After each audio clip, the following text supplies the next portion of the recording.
Channel पर मैं ज्योति शर्मा आप सभी का हार्दिक स्वागत करती हूँ। यहाँ पर हम जो कर रहे हैं आज वो पढ़ेंगे क्या, जनरल साइंस। क्या पढ़ेंगे? जनरल साइंस पढ़ेंगे। जनरल साइंस या सामान्य विज्ञान आप इसे कहते हैं। और इस सामान्य विज्ञान में आज हम जो टॉपिक स्टार्ट करने जा रहे हैं, टॉपिक का नाम क्या है? तकनीकी, या फिर मैं इसे कहूँ क्या, टेक्नोलॉजी भी इसे कह सकते हैं। क्या कह सकते हैं? टेक्नोलॉजी या तकनीकी भी इसे कह सकते हैं। अब देखिए इस तकनीकी में या टेक्नोलॉजी में हम आपके जो सिलेबस में एक परफेक्ट लाइन लिखी हुई है तकनीकी के बारे में, वो उठाई है मैंने। सामान्य वैज्ञानिक एवं तकनीकी विकास सहित अंतरिक्ष एवं परमाणु कार्यक्रम। तो देखिए ध्यान से देखना बच्चों, ये जो मैंने लिखा है सामने आप सभी के सामने बोर्ड पर एक लाइन जो आपके सिलेबस में लिखी हुई है, एनटीपीसी के सिलेबस में आपके ये लाइन साफ साफ लिखी हुई है कि सामान्य वैज्ञानिक एवं तकनीकी विकास। तो ये तकनीकी विकास हम कब पढ़ पाएंगे? जब हम उस तकनीक के बारे में जान पाएंगे। और वो तकनीक क्या है आपकी? तो वो तकनीक है, टेक्नोलॉजी है जो मानव समुदाय है। टेक्नोलॉजी क्या होती है? तकनीकी क्या होती है?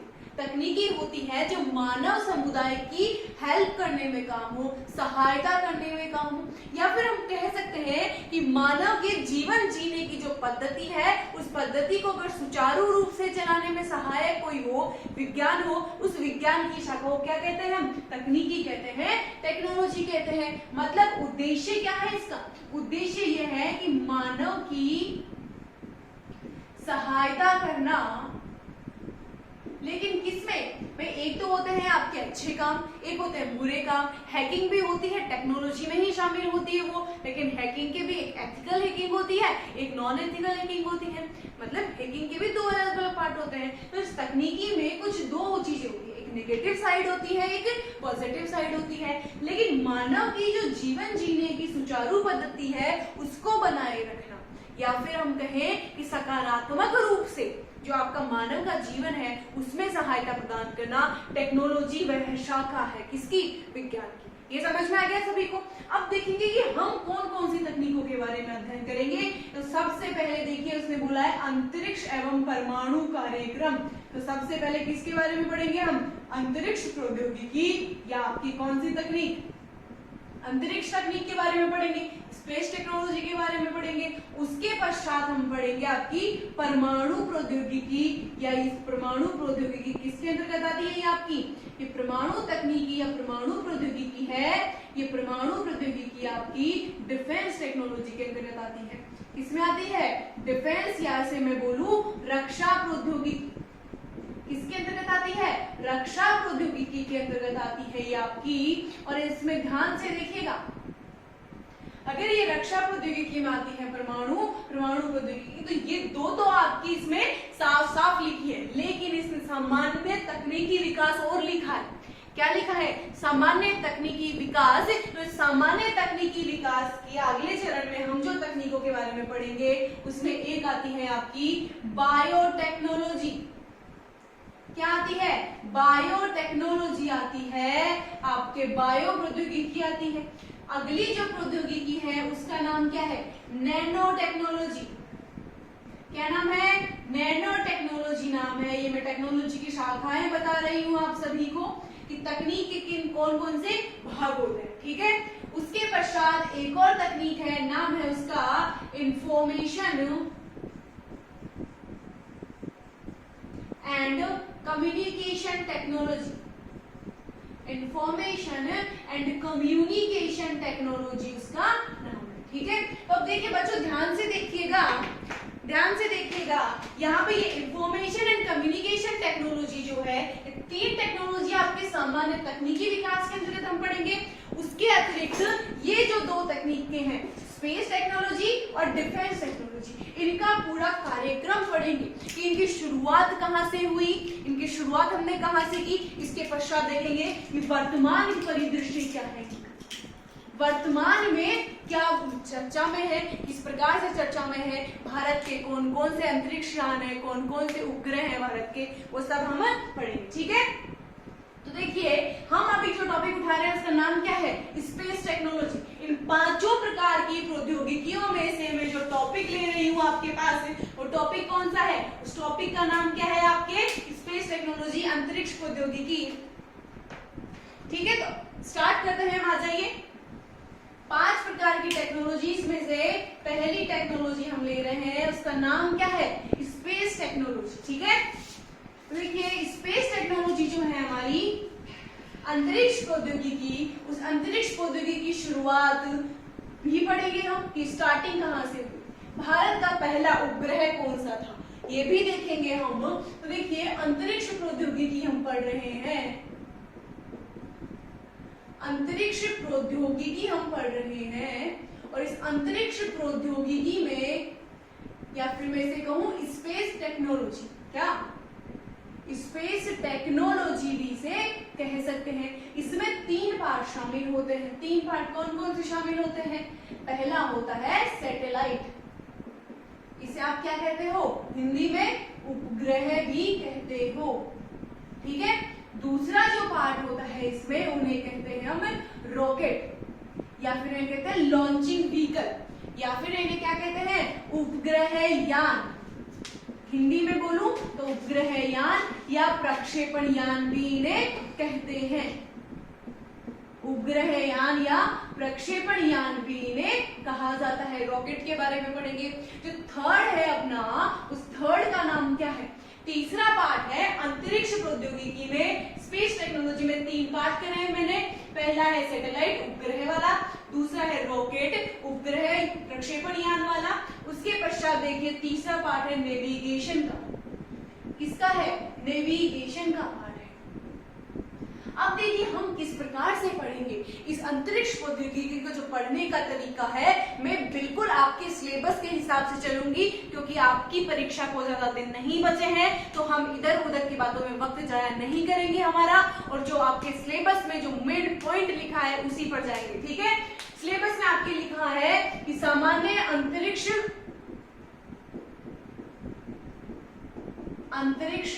कार्यक्रम, अंतरिक्ष तकनीकी एवं कार्यक्रम, सामान्य अंतरिक्ष तकनीकी एवं कार्यक्रम। तो सामान्य अंतरिक्ष तकनीकी भी पढ़ेंगे हम और अंतरिक्ष कार्यक्रम भी पढ़ेंगे। ठीक है, तो देखिए अंतरिक्ष कार्यक्रम तो हम पढ़ेंगे ही। आपका पहला उपग्रह कौन सा था, भारत का पहला रॉकेट कौन सा था, वर्तमान में क्या परिदृश्य है, सब पढ़ेंगे।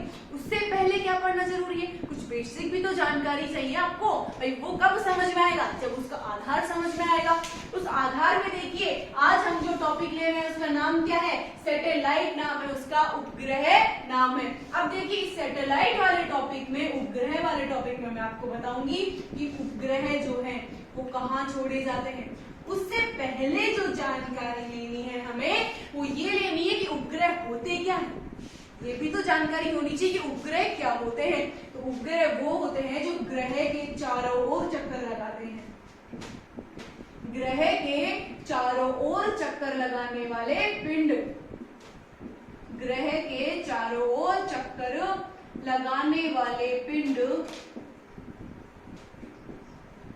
ग्रह के चारों ओर चक्कर लगाने वाले पिंड जो है आपके ऑब्जेक्ट जो है, वो ऑब्जेक्ट जो ग्रह के चारों ओर चक्कर लगाएंगे क्या कहलाएंगे? उपग्रह या सैटेलाइट कहलाएंगे। अब देखिए आप कुछ तो होते हैं ये कृत्रिम उपग्रह, एक तो होते हैं आपके कृत्रिम उपग्रह, एक कौन से होते हैं आपके जो मानव निर्मित होते हैं, जिन्हें आप मानव निर्मित या संश्लेषित भी कहते हैं। कौन से होते हैं? मानव निर्मित उपग्रह होते हैं। अब देखिए कृत्रिम उपग्रह, सॉरी ये कृत्रिम और मानव निर्मित एक ही हो जाएगा आपका। कृत्रिम उपग्रह हो गए, दूसरे हो गए आपके कौन से? प्राकृतिक उपग्रह। दूसरे कौन से हो जाएंगे? प्राकृतिक उपग्रह। फॉर एग्जाम्पल पृथ्वी का प्राकृतिक उपग्रह कौन है? पृथ्वी का प्राकृतिक उपग्रह कौन सा है? तो अगर पृथ्वी का प्राकृतिक उपग्रह हम देखें तो चंद्रमा जो है वो क्या है? चंद्रमा है वो पृथ्वी का प्राकृतिक उपग्रह है। यहाँ हम जो बात करेंगे वो किनकी बात करेंगे? कृत्रिम उपग्रहों की। भाई प्राकृतिक उपग्रह तो पृथ्वी का एक ही है, वो क्या है? चंद्रमा है। लेकिन क्या कृत्रिम उपग्रह बहुत सारे हैं? हर एक कंट्री अपना अपना सैटेलाइट भेज रहा है, हर एक काम के लिए आप सैटेलाइट भेज देते हो। आज जो आप कॉलिंग करते हो वो भी सैटेलाइट के थ्रू होती है। कॉलिंग से लेकर आपके घर में डिश टीवी आती है, उससे लेकर बहुत सारे जो मानव के कार्य हैं उन सब में क्या सैटेलाइट का उपयोग है? बिल्कुल है। तो देखिए कृत्रिम उपग्रहों के बारे में हम पढ़ेंगे कि इन कृत्रिम उपग्रहों को छोड़ा कहां पर जाता है। पृथ्वी के उपग्रह हैं तो ये उपग्रह कहाँ स्थित होते हैं, ये भी तो आपको जानने का विषय है। तो इस बात को हम गौर करेंगे कि ये उपग्रह कहाँ से होते हैं। इस चीज का आपको अगर स्क्रीनशॉट लेना है तो वो ले लीजिए इस क्लासिफिकेशन का। अब देखिएगा, देखिए बच्चों यूट्यूब की यही खासियत है, अगर मैं आपको लग रहा है कि बहुत तेज पढ़ा रही हूं तो स्पीड धीरे कर लो, अगर लग रहा है कि मैं बहुत धीरे पढ़ा रही हूं तो स्पीड तेज कर लो, जैसी आपकी मर्जी, आप वीडियो को चलाना चाहते हो वैसा चला सकते हो। ठीक है, तो आइए देखते हैं हम अब ये जो उपग्रह हैं आप, ये उपग्रह कहाँ स्थित होते हैं। तो ये उपग्रह होते हैं कक्षा में स्थित। और ये कक्षा क्या होती है? कक्षा को आप इस भाषा में क्लास नहीं कहेंगे, इस भाषा में क्या कहेंगे? ऑर्बिट कहेंगे। क्या कहेंगे? ऑर्बिट कहेंगे। कौन सी भाषा में? ये जो स्पेस टेक्नोलॉजी वाली भाषा है उसमें क्या कहेंगे? कक्षा को क्लास ना कहकर ऑर्बिट कहा जाएगा। और ऑर्बिट में क्या स्थित होते हैं? आपके सैटेलाइट स्थित होते हैं। अब ये ऑर्बिट कैसी होती है? तो माना कि ये क्या है आप, ये है आपकी अर्थ, थोड़ी अंडाकार होती है लेकिन मैंने थोड़ा गोलाकार बना दिया है उसको, जैसा भी शेप लगाया, लेकिन माना कि ये क्या है? अर्थ है। इस अर्थ से कुछ किलोमीटर ऊंचाई पर यू गोलाकार या अंडाकार दिशा में ये कक्षाएं स्थित होती है। इस प्रकार से ये कक्षाएं स्थित होती है जो पृथ्वी के सबसे पास स्थित होती है। उस कक्षा का नाम क्या है? लियो। फुल फॉर्म अभी लिखवा दूंगी इनकी, लोअर अर्थ ऑर्बिट, निम्न भू कक्षा। क्या कहते हैं? जो पृथ्वी के सबसे पास वाली कक्षा है उस कक्षा को क्या कहते हैं? निम्न भू कक्षा उसे कहा जाता है। ठीक है, इसके ऊपर वाली जो कक्षा होती है उस कक्षा को क्या कहा जाता है? MEO, मियो, मिडिल अर्थ ऑर्बिट, या इसे अगर हिंदी में कहूं तो मध्यम भू कक्षा इसे कहा जाता है।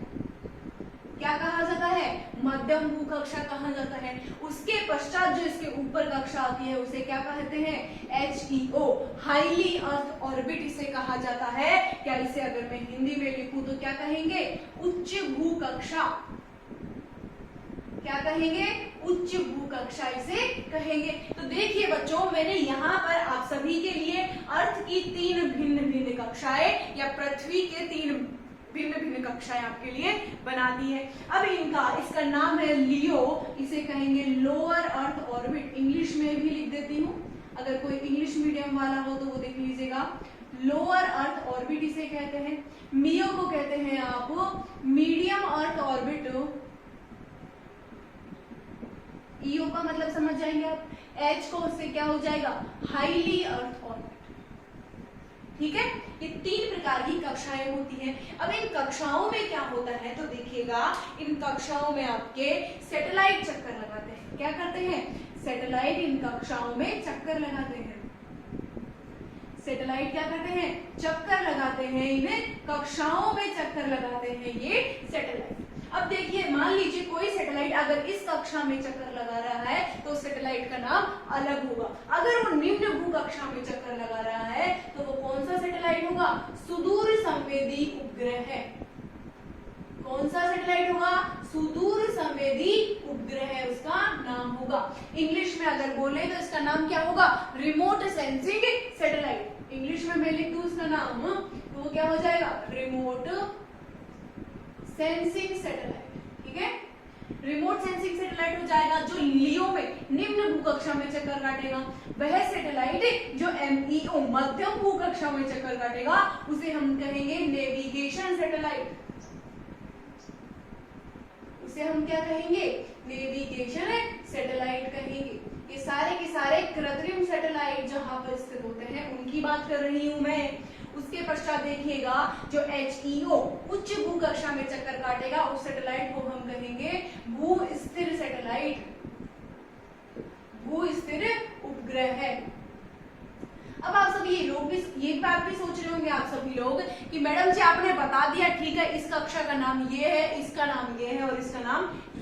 इनमें चक्कर काटने वाले उपग्रहों का नाम भी बता दिया। लेकिन क्या इन कक्षाओं की कोई ऊंचाई भी होती है?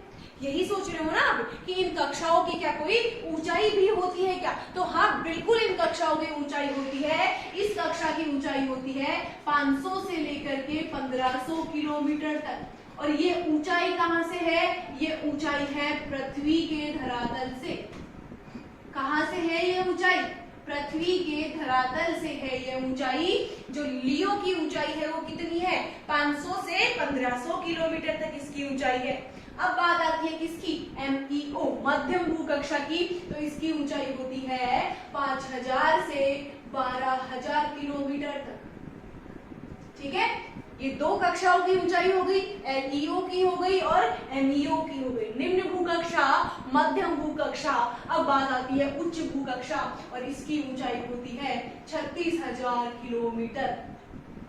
कितनी होती है? 36000 किलोमीटर। तो ये हो गई आपके कक्षाओं के प्रकार। अगर मैं लिखूं यहां पर इस चीज को दोबारा मिटा के साइड में लिख देती हूँ आप सभी की सुविधा के लिए, तो देखिएगा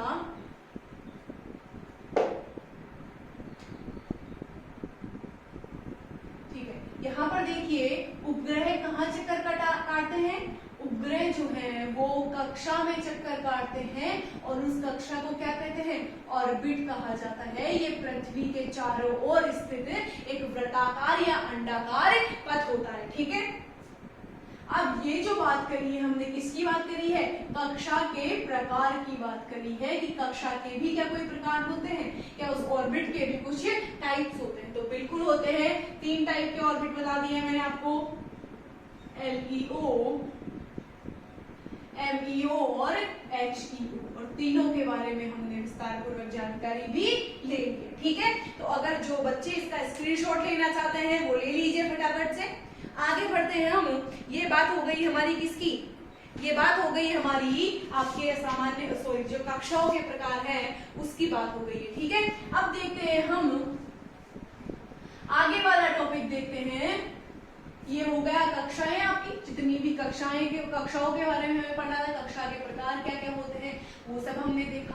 अब हम जो आगे देखेंगे, आगे जो पढ़ेंगे अंतरिक्ष प्रौद्योगिकी में, वो क्या पढ़ेंगे? देखिए, अब सैटेलाइट ही चल रहा है तो क्या उस सैटेलाइट के प्रकार नहीं पढ़ेंगे हम?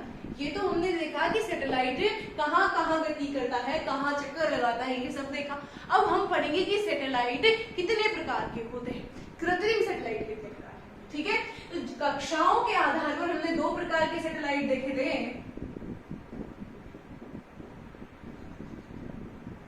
अब ये सैटेलाइट जो है, सैटेलाइट के प्रकार हम देखेंगे तो उनमें देखिए सैटेलाइट के प्रकार में पहला हो गया आपका भू स्थिर उपग्रह। क्या हो गया है? भू स्थिर उपग्रह हो गया है। और इस भू स्थिर उपग्रह को आप इंग्लिश में क्या बोलेंगे? जियो स्टेशनरी सैटेलाइट। जो इंग्लिश मीडियम वाले बच्चे हैं वो भी ध्यान से देख लीजिएगा, जियो स्टेशनरी सैटेलाइट इसे कहा जाता है। ठीक है, इसके पश्चात जो दूसरा प्रकार का सैटेलाइट है उसका नाम है आपका क्या? सुदूर संवेदी उपग्रह। नेविगेशन सैटेलाइट जो तीसरा पार्ट है नेविगेशन वाला उसमें पढ़े। ठीक है, सुदूर संवेदी उपग्रह, और इसमें हम इसको बोलते हैं इंग्लिश में रिमोट सेंसिंग सैटेलाइट। क्या बोलते हैं इसको? Remote sensing satellite. ठीक है, तो ये 2 प्रकार हो गए सैटेलाइट के। लेकिन क्या इसको पढ़ने से पहले हमें ये पढ़ने की आवश्यकता है कि सैटेलाइट का वेग कितना होता है, कितनी वेलोसिटी से ये सैटेलाइट उस कक्षा में चक्कर काटता है। क्योंकि जब हम ये सैटेलाइट में डिफरेंस देखेंगे, इन दोनों प्रकार के सैटेलाइट्स में अगर हम अंतर देखेंगे तो उन अंतरों में क्या हम ये पढ़ेंगे कि इसका आवर्तकाल कितना होता है।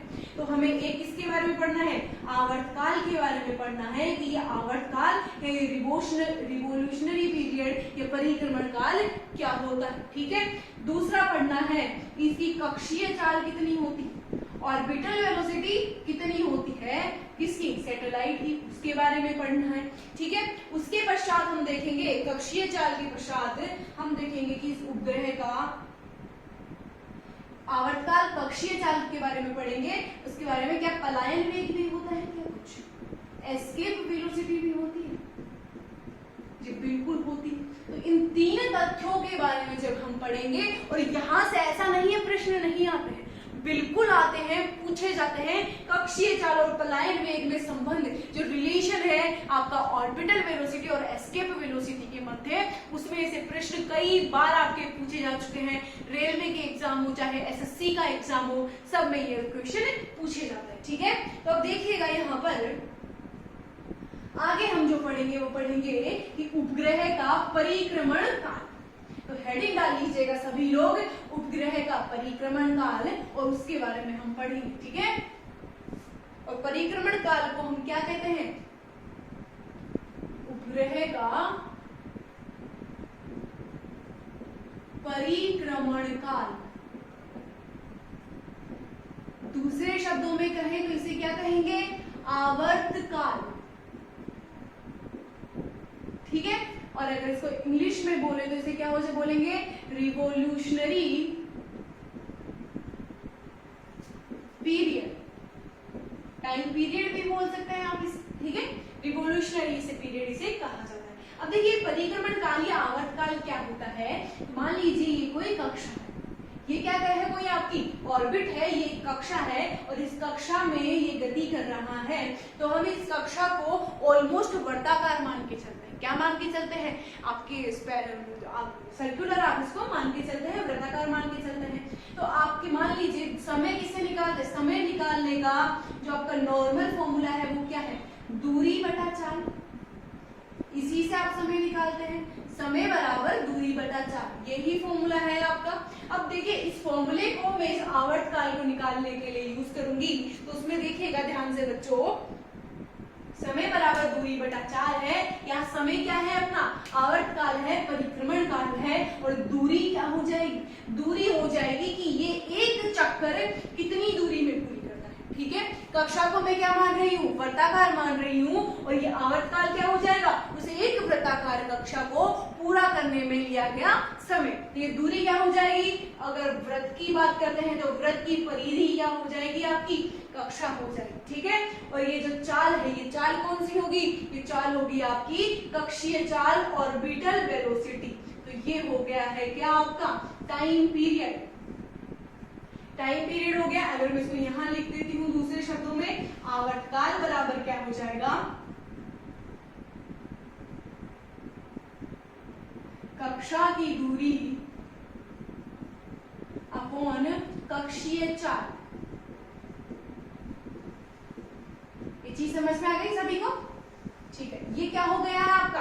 आवर्त काल हो गया है, जिसके बारे में हमको पढ़ना है। तो आवर्त काल के बारे में t बराबर 2 पाई r अपॉन v0। ये जो r है आपका, यहाँ मैंने r लिखा है, ये r है आपका पृथ्वी की त्रिज्या। क्या है ये? आपकी रेडियस ऑफ अर्थ है, पृथ्वी की त्रिज्या है। तो 2 पाई r अपॉन v0, क्योंकि ये कक्षा किसकी है? ये कक्षा भी तो पृथ्वी की है। ठीक है, ये हो गया आप सभी का। स्क्रीनशॉट अगर किसी को लेना है तो बोलिए लीजिए। आगे वाला पॉइंट पढ़ रहे हैं, पॉइंट का नाम क्या है? पलायन वेग।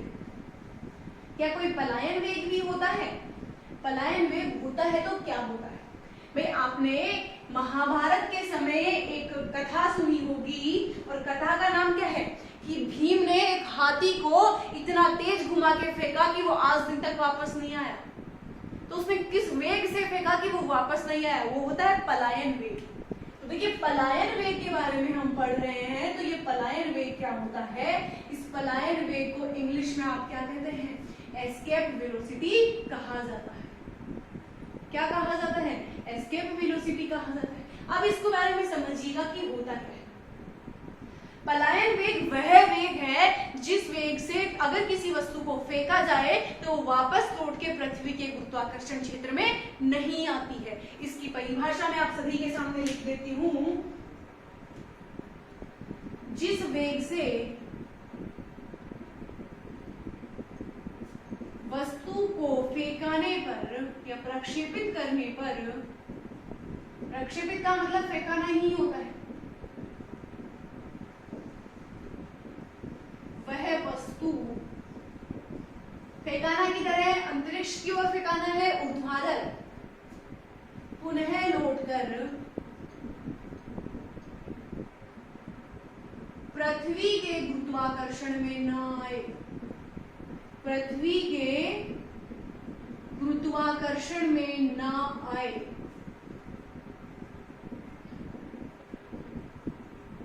ठीक है, तो ये हो गई आपकी किसकी परिभाषा है, पलायन वेग की परिभाषा ये आपकी हो गई है। अब देखिए यहाँ पर पलायन वेग की परिभाषा के पश्चात हम देखेंगे कि क्या कोई आपका पलायन वेग भी होता है और उस पलायन वेग का मान भी होता है। इस पलायन वेग को आप किससे शो करेंगे, v ऑफ e से। किससे शो करेंगे, v ऑफ e मतलब एस्केप वेलोसिटी से शो करेंगे। और ये एस्केप वेलोसिटी क्या होती है, ये पलायन वेग क्या होता है, तो इसका फॉर्मूला है एक कि ve बराबर root of 2gme upon re। ठीक है, ये क्या है, इसका फॉर्मूला है। किसका फॉर्मूला है, ये फॉर्मूला है आपका पलायन वेग का। अगर आप इसको सिंपल टर्म्स में लिखेंगे त्वरण के, ये क्या है आपका, ये है गुरुत्वाकर्षण नियतांक। अगर मैं इसको गुरुत्वीय त्वरण के टर्म्स में लिखती हूँ, ग्रेविटेशनल एक्सीलरेशन के टर्म्स में लिखती हूँ, तो इसका मान आता है √GRE। और ये फॉर्मूला बहुत प्रसिद्ध है, यहाँ से प्रश्न पूछे जाते हैं। और पृथ्वी के लिए, पृथ्वी ग्रह के लिए पलायन वेग का मान कितना होता है, तो उसके लिए होता है 11.2 किलोमीटर प्रति सेकंड। यदि आप किसी वस्तु को 11.2 किलोमीटर प्रति सेकंड की रफ्तार से ऊपर की ओर फेंकाएंगे तो वो वापस लौट के पृथ्वी के गुरुत्वाकर्षण में नहीं आएगा। ठीक है, और अगर मैं चंद्रमा के लिए बात करती हूँ, किसके लिए बात करती हूँ, चंद्रमा के लिए, इसका वेग है 2.34 किलोमीटर प्रति सेकंड। ठीक है, दो वेग बताए हैं। एक ग्रह कौन सा लिया मैंने, पृथ्वी। एक पृथ्वी का ही प्राकृतिक उपग्रह लिया है क्या, चंद्रमा। उसके लिए मैंने आपको ये दो फैक्ट है जो डायरेक्टली आपसे पूछ लिए जाए। ठीक है, इसका स्क्रीनशॉट ले लीजिए फटाफट से। अब देखते हैं अपन कक्षीय चाल क्या होती है। कक्षीय चाल से या ऑर्बिटल वेलोसिटी नाम से पता चल रहा है कि कक्षा में उपग्रह जिस चाल से चलेगा वो क्या होगी, कक्षीय चाल होगी। इसे आप क्या कहते हैं, ऑर्बिटल वेलोसिटी। क्या कहते हैं, ऑर्बिटल वेलोसिटी कहते हैं। और ये ऑर्बिटल वेलोसिटी वो वेलोसिटी होती है जिस वेलोसिटी से उपग्रह आपकी कक्षा में गति करते हैं। ठीक है, अब देखिए ये vo क्या होती है, तो ये vo होती है रूट ऑफ GRE। क्या होती है, रूट ऑफ GRE, ये vo आपकी होती है। ठीक है, ये समझ में आ गया सभी को। अब यहाँ पर देखिएगा, ये रूट ऑफ GRE तो होती है, लेकिन क्या इन दोनों में कोई संबंध भी निकाल सकते हैं हम, क्या इन दोनों में कोई संबंध भी निकाल सकते हैं, तो बिल्कुल इन दोनों में संबंध निकाला जा सकता है। पहले इसका स्क्रीनशॉट ले लीजिए, मैं ऊपर की साइड इसको मिटा के लिख देती हूँ आपको संबंध। ठीक है, यहाँ लिख देते हैं,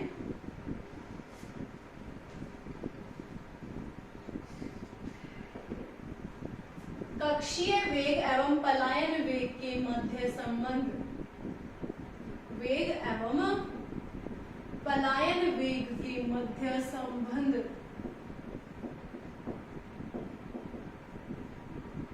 अब ये relation between orbital velocity and escape velocity के मध्य है, मतलब आपको v of o and v of e के मध्य रिलेशन निकालना है। मैं फॉर्मूला ले रही हूँ किसका, v ऑफ e का फॉर्मूला ले रही हूँ मैं। और इस फॉर्मूले में देखिएगा v ऑफ e का फॉर्मूला क्या है, रूट ऑफ 2 को अलग कर रही हूँ, रूट GRE। तो क्या ये फॉर्मूला देखिए आपको कुछ याद आ रहा है, किसका फॉर्मूला है, ये तो vo का फॉर्मूला है। इसमें पुट कर दीजिए तो वो क्या हो जाएगा, v root of vo। o क्या है आपकी ऑर्बिटल वेलोसिटी है, e से आप किसको दर्शा रहे हैं, एस्केप वेलोसिटी को या पलायन वेग। ठीक है, तो ये हो गया आपका संबंध इन दोनों के मध्य। उसके पश्चात ये देखिएगा कि ये निर्भर किस पर करते हैं। ठीक है, ये संबंध हो गया। इस संबंध के पश्चात हम देखेंगे कि क्या आवर्तकाल है, ये आवर्तकाल भी निर्भर करता है। ये हो गया नीचे वाली चीज। ठीक है, इसको मैं मिटा दे रही हूँ।